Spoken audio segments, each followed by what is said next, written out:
حضرت کے ساتھ ان کا بہت اچھا تعلق تھا. تو وہ تعزیہ بٹھا دیا تھا, پردہ باندھ دیا تھا, ساتھ میں چاند کو پردہ کھولتے ہیں. وہ سلامی کے لیے آئے تو محمد کا پنجہ ایسا ہل رہا تھا. بولے سلیم باغ صاحب دیکھیے, بولے پنجہ ہل رہا ہے. بولے ارگل صاحب وہ تو یہ بس صرف جاتی ہی اپنا خانقاہ شریف میں تو وہ ڈھونڈتا ہے تو ہلتا ہے. بولے ایسا؟ بولے ہاں. بولے آپ کھڑے رہو. اب بولے تو اب کوئی بس نہیں جا رہی, یہ بھی پنجہ ہل رہا ہے. تو حضرت نے بولا ٹھیک ہے کام کرو. بولے پردہ کھول دو اور دونوں تخت کو تعزیے کے ساتھ اٹھا کے بیچ کے کھنڈ میں لیا. بیچ کے کھنڈ میں تعزیہ کو محفل خانے میں رکھ دیا تو پنجہ ہلنے کا بند ہو گیا. سلیم بھائی آپ نے وہاں سے یہاں لینے کا کیا مقصد؟ بولے وہاں ہلتا تھا, یہاں نہیں ہل رہا. بولے ابھی مجھے دھیان آیا کہ نیچے بولے گھر میں زچگی ہوئی ہے, جہاں تعزیہ رکھا ہے اس کے نیچے بولے زچگی ہوئی ہے, اس لیے تعزیہ آگے نہیں. پنجہ ہلنے کا بند ہو گیا.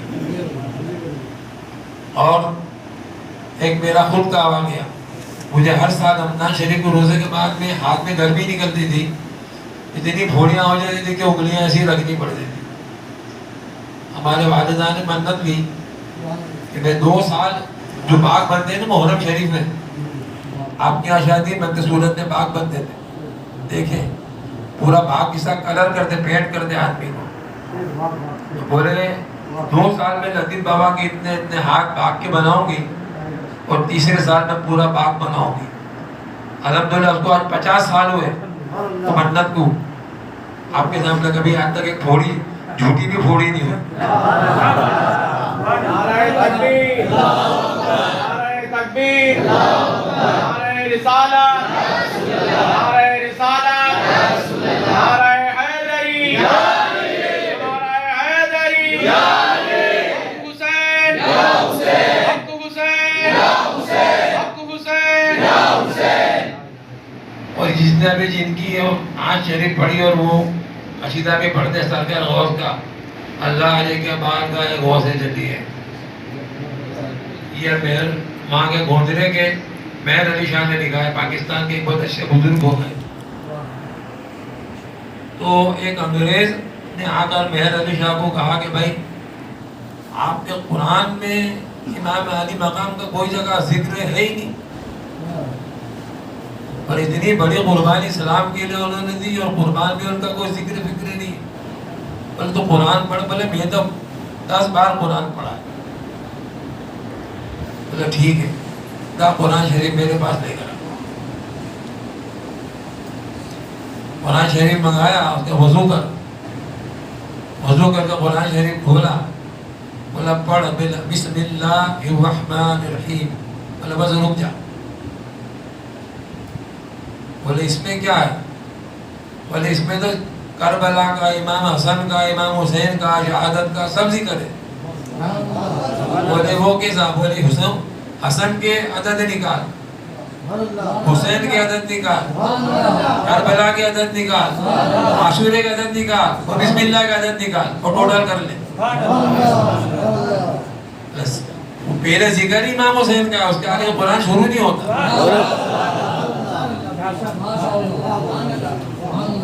آدمی کلمہ پڑھ لیا.